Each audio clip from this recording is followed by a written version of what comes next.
Is the market crashing? Is it stabilizing? Is it still climbing? Let's talk about that and September 2021 numbers right after this.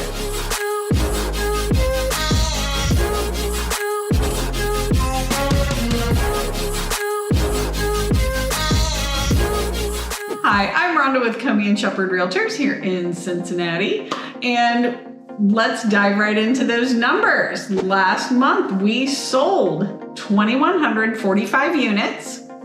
That was down about 11% from the prior month, and our lowest price property was $25,000. That was a two-story in South Middletown. We were in South Middletown the last time. Or Middletown, somewhere. 2-bedroom, 1 bath, 1,100 square feet.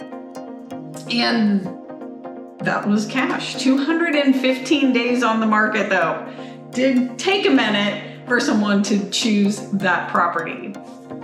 Our highest priced property, Sycamore Township.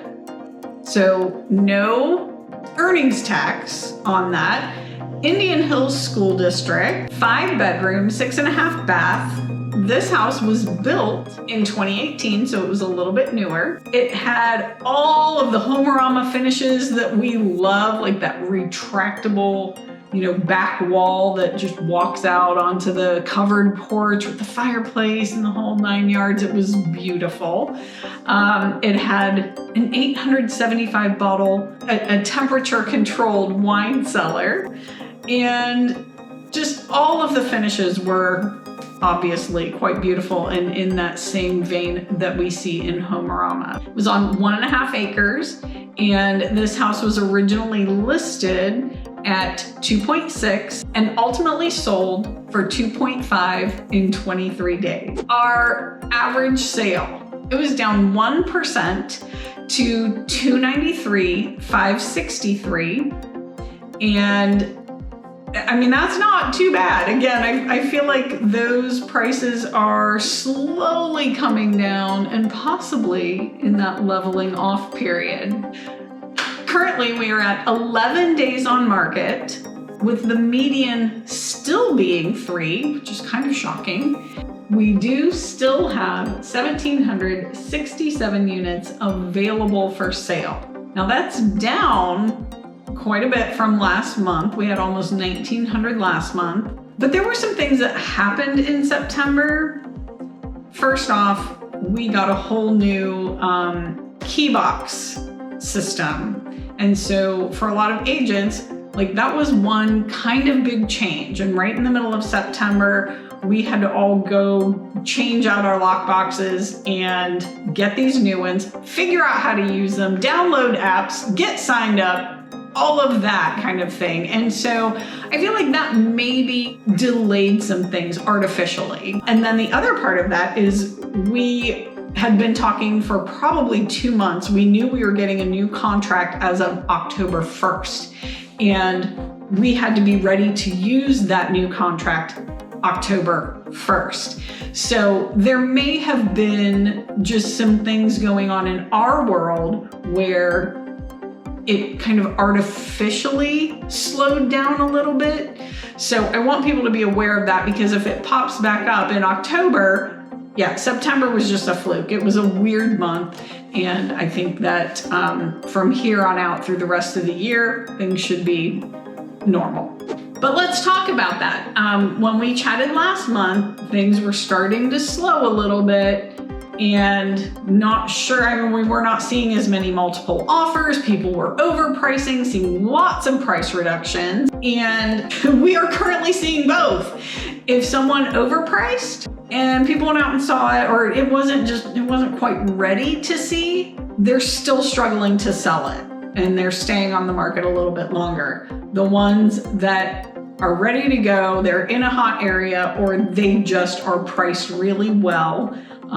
And they're in a good price point for that area.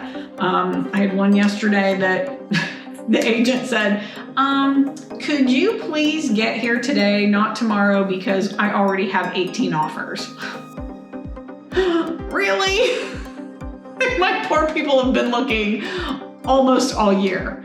And we still have not been able to find them anything. And they couldn't go yesterday. So we're going to keep looking. But the agent knows, generally speaking, what our offer could be, what the terms could be, and may reach out to us if something doesn't quite work with these current buyers. How do we see things going in the next couple of months? So it's really interesting.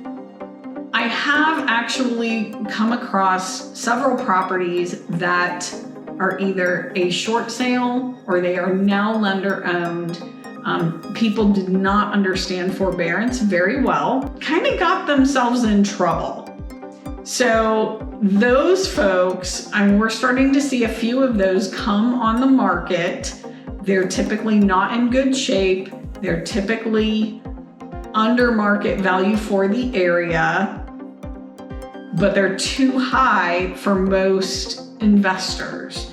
So they're a little bit of a weird situation. Most homeowners don't want to go in and trash everything out, which is cleaning out these people's stuff. And it could, one I walked in had gym equipment in the front room and just layers of stuff all over the floor. It's sad. You see people's lives just kind of like out there before you. Old pictures, kids, trophies and soccer balls and, and all the stuff is just there. And I hope that any of you, if you are having issues, that you will reach out to someone like myself and your bank and make sure that you get things handled before it gets to that point, because it's not fun for anyone. So remember, if you have any questions, always contact your lender and make sure that you did things properly and that things are continuing to get fixed on the back end. And if not, and you are now no longer able to make your payment, call me and let's get you on the market and find you a place to rent so that you can move on with life. Again, there's not a ton of these, but we are seeing them, kind of here and there. They're sprinkled in. It's not like a gigantic slew of them coming on the market. So how does that work with appraisal? How does that affect values going forward? So if your neighbor loses their house and has to sell as a lender-owned property, or they just throw it on the market at a lowball price just to get it gone so they can get on with their life, does that affect you? Well, first off, you need to make note of that. So when we come to talk to you about listing your property, we know that house had something special going on with it. And it would be the same if there was a divorce down the street and they had a fire sale. They just wanted to get rid of it and get out.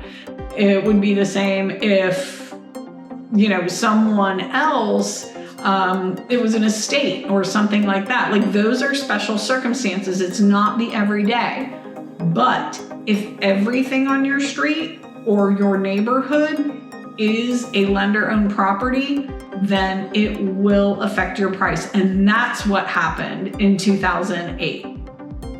There were just massive numbers of them. We're not there yet. Thankfully, we are not there yet. So I believe that we should start to level off like we do every fall. Those average sales are going down not by a lot.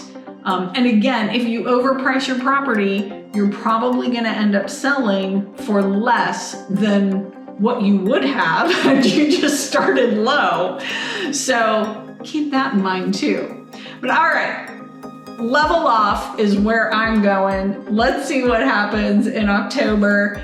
And as always, if you have questions, reach out. I would love to talk to you about buying and selling here in Cincinnati. We'll see you next month.